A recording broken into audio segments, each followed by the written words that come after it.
পড়ে গিয়ে আহত হয়েছেন বাংলার মুখ্যমন্ত্রী মমতা বন্দ্যোপাধ্যায়। তবে এই বিষয় কটাক্ষ করতে ছাড়েননি বিরোধী দলনেতা শুভেন্দু অধিকারী। এবার সাংবাদিক সম্মেলন করে কুণাল ঘোষ জানান, এই বিষয়ে চূড়ান্ত নিন্দা করা হচ্ছে। এর প্রতিবাদে খেজুরিতে তৃণমূলের পক্ষ থেকে আজ মিছিল ও সভা করা হবে। সব দিক থেকে প্রার্থীরা কিছু জানাচ্ছেন, এলাকা থেকে কিছু আসছে, কমিটিগুলো কিছু জানাচ্ছে, তাতে এই সমীক্ষাগুলির সঙ্গে তার কোনো বাস্তবে সেগুলো দিচ্ছে না বা এবং তথাকথিত একটা গুণটাই তৈরি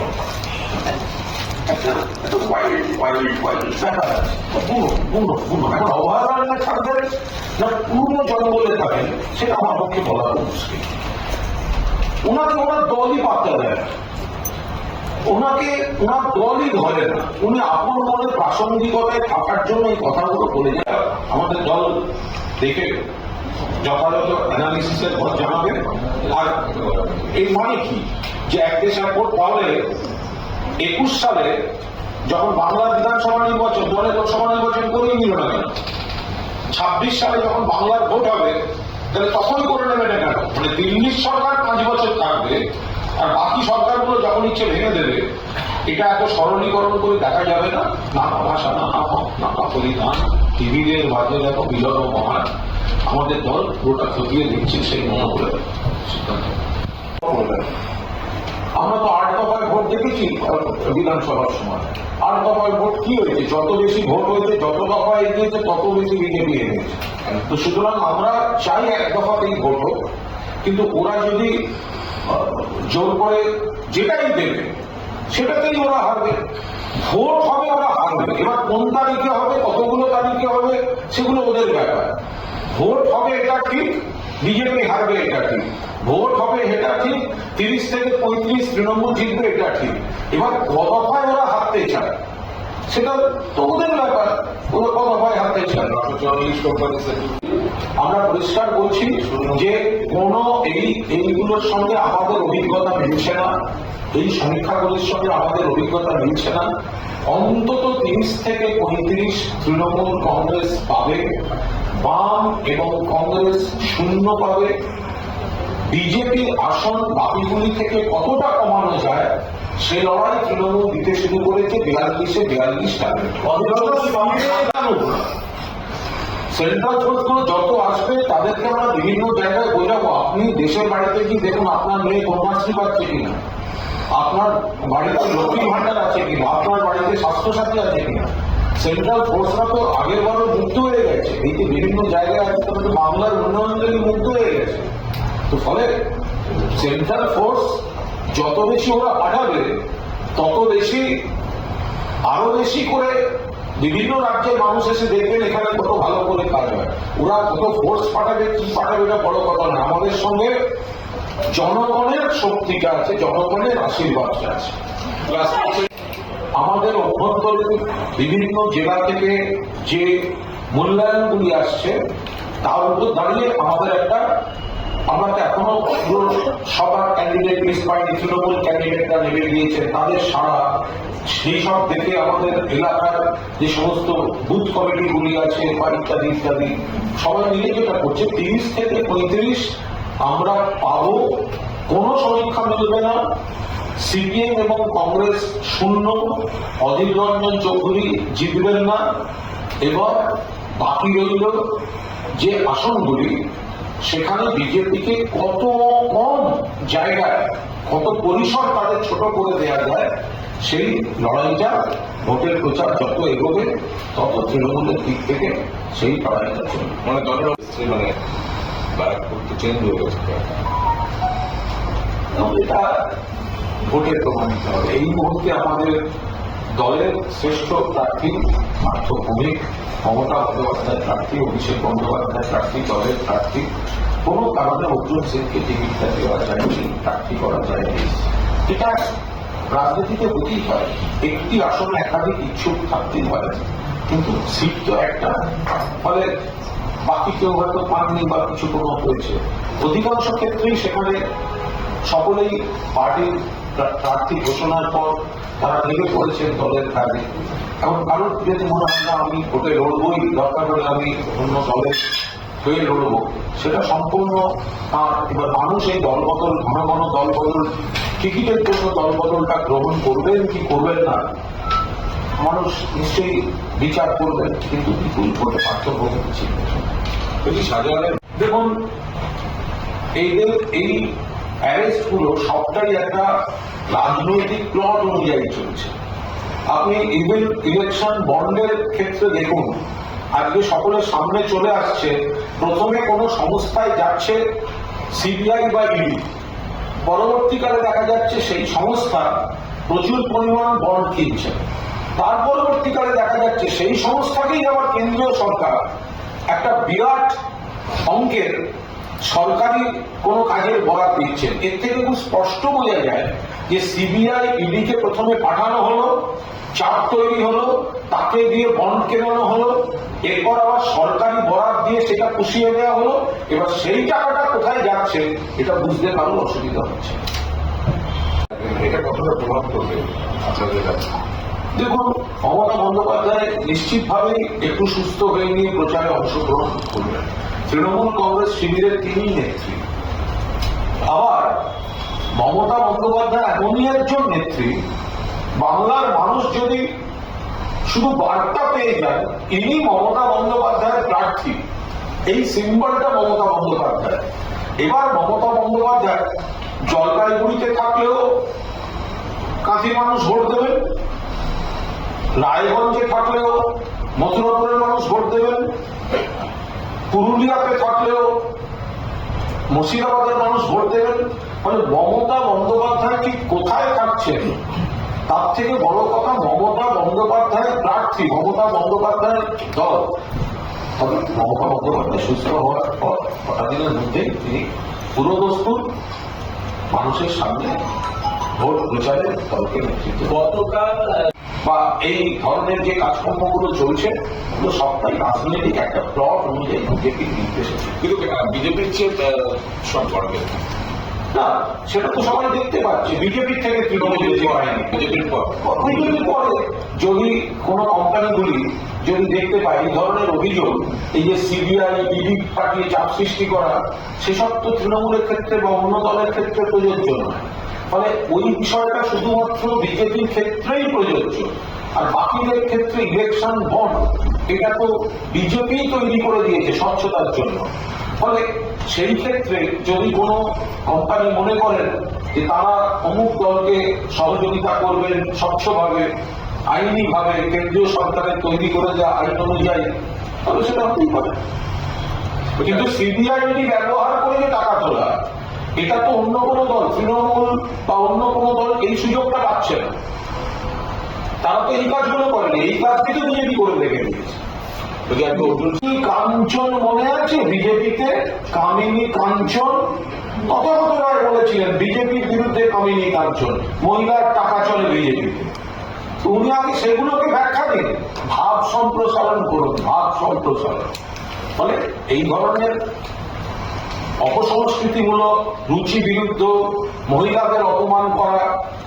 দিলীপ ঘোষ বলেছিলেন রামের বাবার নাম দশরথ, দেবী দুর্গার বাবার ঠিকানা আছে, এটা কে বলেছিলেন? বিজেপি নেতা দিলীপ ঘোষ। তো সেই দলের নেতারা মমতা বন্দ্যোপাধ্যায়কে, যাকে মা দুর্গার প্রতিরূপ বলে বাংলার মহামাটি মানুষের পরিবার, বাংলার মানুষ মনে করে, শ্রমজীবী মানুষ, কৃষিজীবী মানুষ মনে করে, তারা মমতা বন্দ্যোপাধ্যায়কে অশালীন আক্রমণ করবেন। এটা তো তাদের জেনেটিক প্রবলেম, জেনেটিক বৈশিষ্ট্য। যারা দেবী দুর্গাকে আক্রমণ করতে ছাড়েন না, তারা মমতা বন্দ্যোপাধ্যায়কে আক্রমণ করে মানুষকে এদের চিনে নিতে হবে, এই অসভ্যতার লোকগুলোকে চিনে নিতে হবে। পড়ে গেছেন, মাথায় কত রক্ত পড়ছে, দেখুন তাদের ভাষা। রক্ত মোছানো হয়েছিল, তারপর রক্ত আবার পড়ছে, রক্তটা বন্ধ হয়নি, সেই জন্যই তো স্টিচ করতে হলো। সেই সময়টা ঘরে যারা ছিলেন তারা তো ছবি তুলেছেন। ছবি তো আজকাল সবাই স্বাভাবিক ব্যাপার, যাদের হাতে ক্যামেরা আছে সেই সময় ছবিটা তোলা হয়েছে। তার মধ্যে কোথায় কি অসুবিধা আছে? রক্তটা পড়েছেন, রক্তপাত হয়েছে, রক্ত মোছা হচ্ছে, আবার রক্তপাত হচ্ছে, যে কারণে আচ্ছা রক্তটা একটু রক্ত বেরোলো মুছে দিতে রক্ত বন্ধ হয়ে গেল, তাহলে তার স্টিচ করার দরকার পড়তো না। আরে কন্টিনিউয়াস ব্লিডিং বলেই তো স্টিচ করার দরকারটা পড়েছে। তো এখন এই অদ্ভুত প্রশ্নগুলো কারা তোলে, মানে কি জন্য তুলবে? একটা কোনো কারণ থাকবে তো। এই প্রশ্ন তোলা কতটা রুচি বিরুদ্ধ, তার মাথা থেকে রক্তপাত হচ্ছে, ক্ষতটা গভীর, রক্ত মোছা হয়েছে, আবার রক্ত পড়ছে, সেই কারণে স্টিচটা করতে হয়েছে। স্টিচটা করার পর ব্যান্ডেজ করে দেওয়া হয়েছে। যে সময়টা স্টিচের ওই ছুঁচ সুতো সেলাই ইত্যাদি সব আনতে গেছিল ব্যান্ডেজ, ছবি তুলেছেন। তো মমতা বন্দ্যোপাধ্যায় যখন সেটা আমরা মানুষের কাছে গোপন করি। তদন্তের পাঠ, তদন্ত চলছে, আদালতের নির্দেশে যারা তদন্তের দায়িত্ব পেয়েছেন তারা কাকে ডাকবে, তদন্তের স্বার্থে কি করবেন, এই মুহূর্তে দলের তরফে ব্যাপারে বলার কোনো অবকাশ নেই। এটা তদন্তের প্রক্রিয়া তদন্তের মতো চলবে। যদি আমরা নির্দিষ্টভাবে দেখতে পাই যখন যেটা একটা রাজনৈতিক কোনো দিকে নিয়ে যাওয়ার চেষ্টা হচ্ছে বা রাজনৈতিক প্রভাবে কিছু ঘটছে, তখন নিশ্চয়ই আমরা আমাদের বক্তব্য, রাজনৈতিক বক্তব্য আমরা রাখবো। কিন্তু বিজেপি থেকে নেই, আজকে ওখানে মহিলা আইনজীবীরা গিয়ে ওখানে বয়ান সংগ্রহ করছে, শাহজাহান কিভাবে অত্যাচার করেছে, সরকারের সাথে গিয়ে ওখানকার যে মার্কেট কমপ্লেক্স ছিল সেটা ইস্যুটাকে জিয়ে রাখতে চাইছে।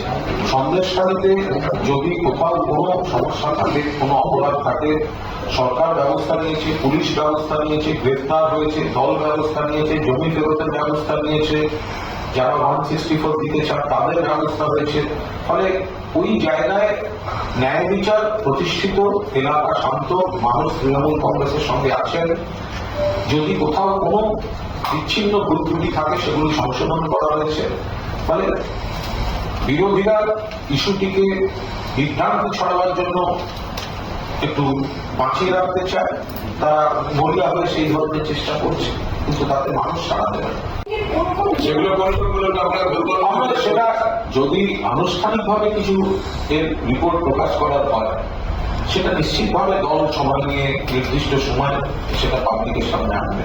কিন্তু আমি বলছি আমাদের আভ্যন্তরীণ যে মূল্যায়নগুলি আসছে, প্রার্থীরা জেলায় জেলায় নেমে পড়েছেন, বিভিন্ন জেলা কমিটি, বিভিন্ন যে আমাদের শাখা কমিটিগুলি রয়েছে, তার থেকে একটা স্পষ্ট ধারণা হচ্ছে যে 30 থেকে 35 সমীক্ষাগুলি মিলবে না, 30 থেকে 35 আমরা পাবোই, ইফ নট মোর।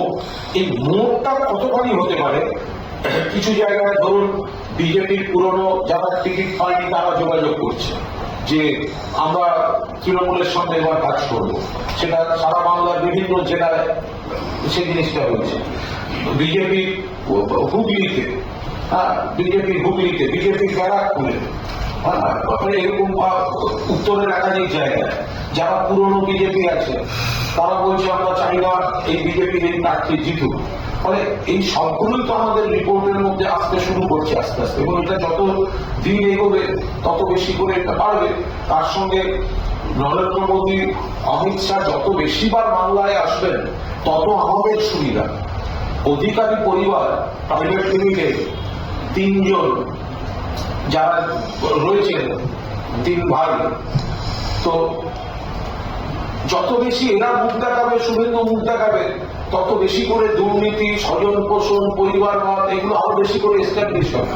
তাহলে আমরা চাই নরেন্দ্র মোদী, অমিত শাহ, শুভেন্দু অধিকারী এরা যত মুখ দেখাবে বাংলার মানুষ তত ঠিক করে নেবে নো ভোট টু বিজেপি।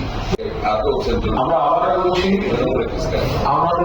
বলছি আমাদের স্ট্যান্ড বাংলা এক দফার ভোট, সিঙ্গেল ফেজ ভোট। কারণ বাংলা শান্ত গণতান্ত্রিক পরিবেশ রয়েছে, এখানে অকারণে বাড়তি ফেজের দরকার নেই। বাড়তি ফেজ মানে দীর্ঘদিন ধরে চলবে, স্কুল কলেজগুলো কেন্দ্রীয় বাহিনীর দখলে থাকে, এতদিন ধরে স্কুল কলেজগুলো বন্ধ থাকবে, নানা ধরনের সমস্যা আছে।